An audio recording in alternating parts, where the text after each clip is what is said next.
Hi, I'm Matthew, and today we're going to talk about heart. We're so cozy here. It's not that cold here in Canada, but I just love this peace and that emptiness and that softness, and that remind me a little bit of the heart. Anyway, I am Bernania, and I am your teacher and guide in this transmission about the heart. And we chose this topic because we have seen great confusion in how to get to the heart. What is the heart itself? How is to live from the heart? How it does feel? And what is the difference between the sentimentality and emotionality of the ego heart?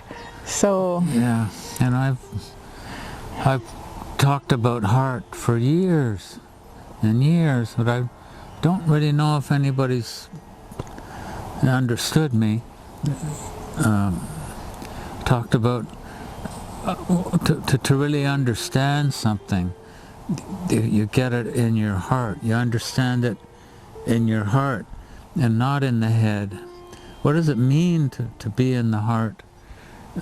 What is heart? Like what is that? What are we talking about when we talk about heart? You know, when someone is in their heart as opposed to being in their head or in their ego, ego and heart can't coexist.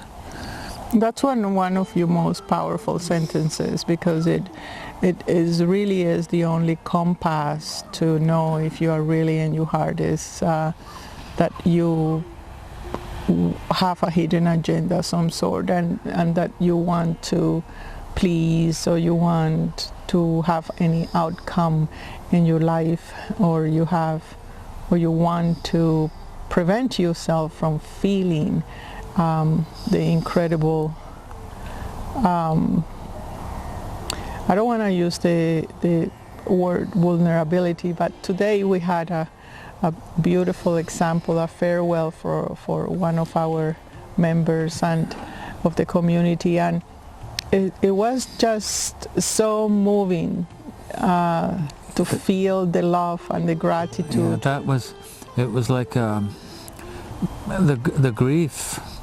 The grief opens the heart, and when we allow the grief to move, it's like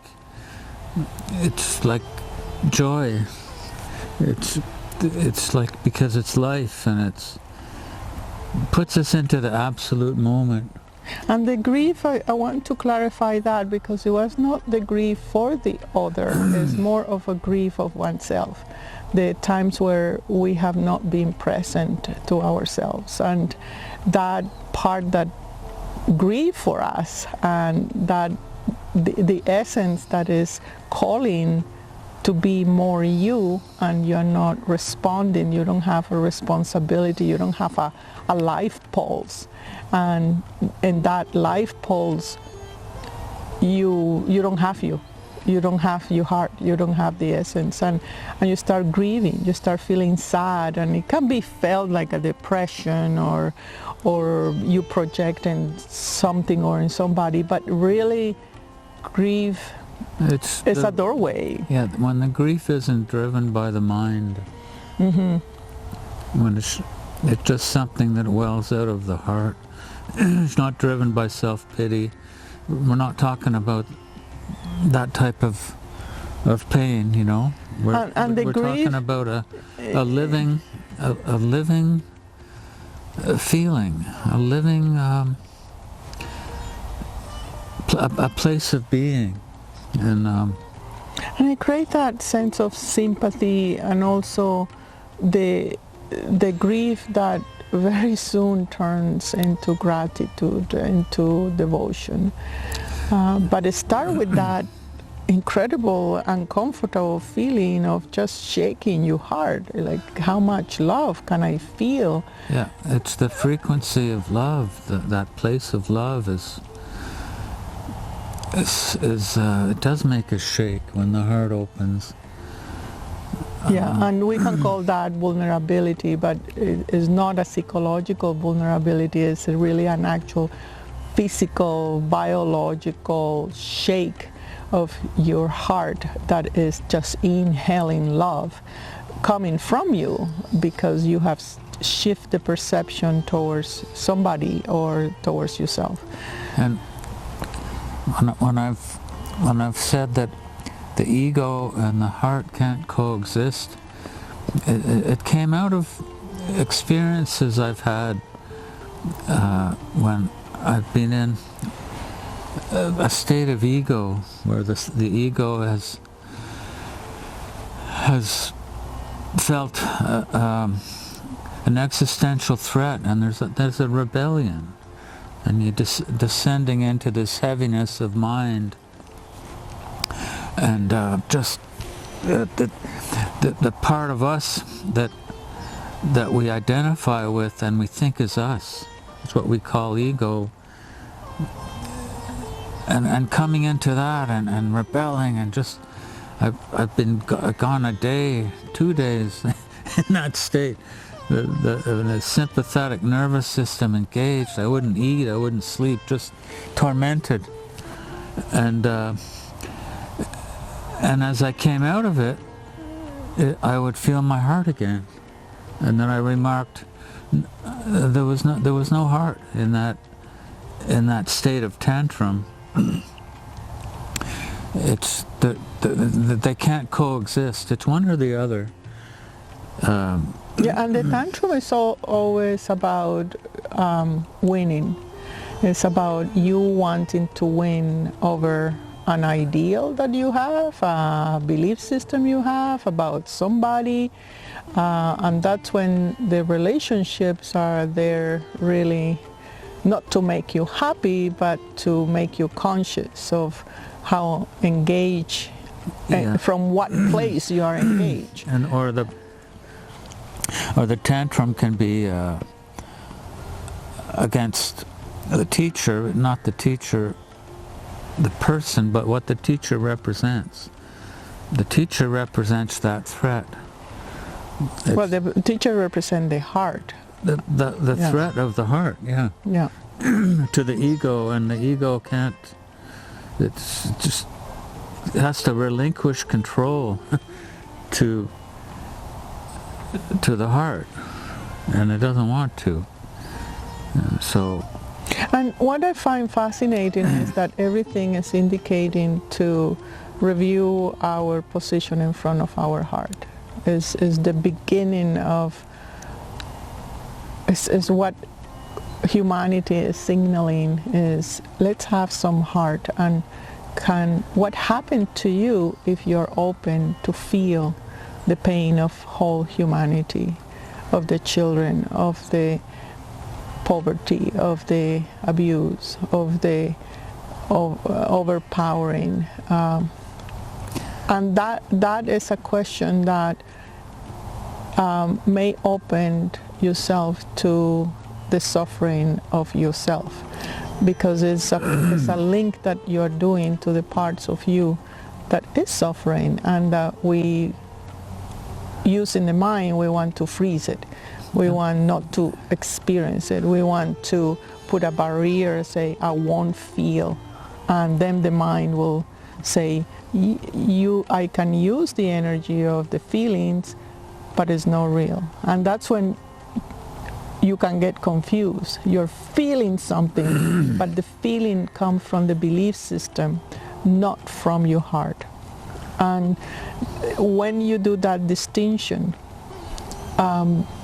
you can just totally surrender.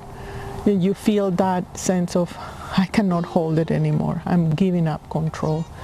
Yeah. It really is a passage. So in this class, I would like just to invite you to grieve, to have the permission to grieve for yourself, grieve for the delinking of your humanity, of that sensibility that moves when the flowers bloom and cry when you see the abuse. And not to dwell in that, but to use that as a doorway for you to gain consciousness. You say, who is really suffering? Is it my ego? Or is it that I am ready to start openly accepting my own grief? Yeah, and the grief, and I think it's the beginning, the grief. well, it's in the teachings of the 7 directions. It's the bottom of the 5th direction. It's when the 5th direction is all about drama and emotions. If you don't have The intensivity. If you don't have intensivity, you're not alive. If you don't have drama, you're not alive. If there's no reason for drama, you manifest one. But it's always about the other, blaming the other, blaming, life. And but at the bottom of the 5th direction, you take responsibility. Mm-hmm. Okay, well, I've created it all. The other is me. I've created it, and then it takes you down to that ocean of grief. I don't know why it's there. Nobody really knows. But that's the doorway up into the heart. It's through that descent into grief that the heart opens. But the heart we're talking about, not about the fake love, Religions, people have talked about love for thousands of years, and all we've done is hate one another. All it's caused is more war, and that kind of love is forced. It's an ideal. It's an ideal. Yeah. You become a missionary. Missionaries have done so much damage. That's not the kind of love we're talking about. We won't even use that word love because it's been so misunderstood. And I like when you relate love with presence. Another word that it may be less polluted and is just that unity within your own time and space, where you don't have any inhibitions to be yourself, and you don't have any inhibitions to live your life the way you're living it, and you don't have any inhibitions to show your life the way you have chosen to create it. So presence is that self-security of being in your own skin, and with that then the heart have a place to live. Yeah, and presence, heart and presence are kind of the same thing. When you're in the present, you're in your heart. When you're in the present time is full of presence, and the present has plenty of time. It's a super sensitive state when we're in the moment. That's when we perceive reality in a very different way, where we transcend time and space. We can understand these higher concepts, that everything is happening in the now. When we're in the heart, we're in the now, and we can comprehend the paradoxic world, the paradox of being here and being everywhere at the same time. And being one, but be also diverse is another one. And then the heart have all this, I don't want to say experience, but being of the awareness of being timeless, of being with no beginning, no end, but mostly is that deep fraternity to everything and everybody, because you realize that you are in them that seems outside, yeah. And that you outside is nothing else than the pulsation and harmonization of your heart melody. So all the innocence, all the purity, all the words that we use often to connect with the heart, is just a consequence. You cannot get to that. The mind will like it and can have the power to create a holographic matrix that make you imagine that you are in peace, or that you are in purity, or that you are in love, or that you are. But it really is that is precisely the illusion to break, is that the belief system are not used to create a holographic heart. Is the heart creating the illusion. You have the consciousness, you are creating the illusion in order for you to grow, in order for you to interact, in order for you to have some kind of lesson or complete something that you wish and have created for yourself. So it's avoid try to get to peace, get to purity, get to fraternity, get to emptiness, get to any concept that the mind have created. Yeah, because those don't live in the present. Right. The heart is the portal to the now, and in the now, there's nothing to get to. When we talk about presence, you can't describe it because it doesn't really exist as something other than what is already in the immediate. There's never, it'll never be there then, and it never was, because it is. It's of the eternal now, which is the same thing as heart. And so we've tried to describe heart. It's an impossible thing to describe because, in a sense, it doesn't exist either. But we need it's just different points of view. And it's because it's not an experience, and it's not a feeling, although it can feel like that. It is a feeling. It's a being. It's a state, and it's a state of being. It's a place, and yet it's a portal into eternity, which is. Yeah, and it's very emptiness. The lightness of it is when you live in your life with lightness. You are not preoccupied by the lightness outcomes, and the lightness is a good point of reference when nothing weights you. Yeah, it's like that. The Egyptian stela of there's Anubis, and he's got the scales, and Anubis is what he's a keeper of the other world, where we go after death, and he's got the scales, and he's got a feather on one side, and he's got the heart on the other side. If the heart is heavier than the feather, you can't pass. You can't pass. You can't bring all that heaviness of the ego, of the mind, the resentment, of the mind, the resentment, the jealousies, the hatred. Those are heavy things. Those are the things of the mind, and you can't pass with those.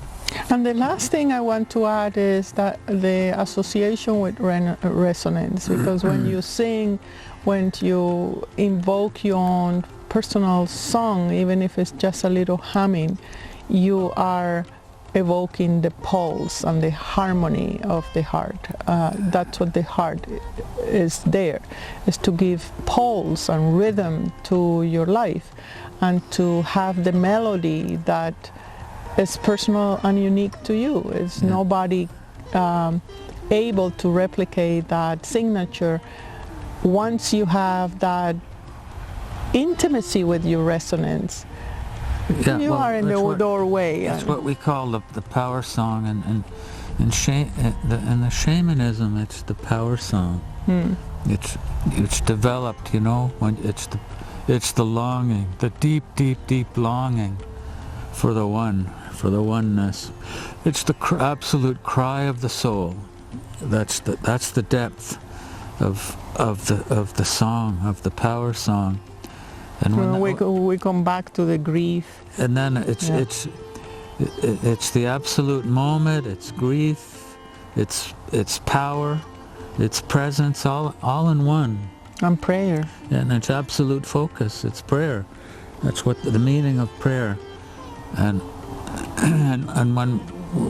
when you have your power song, it's like a signature in the invisible for travel. It's recognizable throughout the galaxy and beyond. The power song. And it immediately takes us to that place.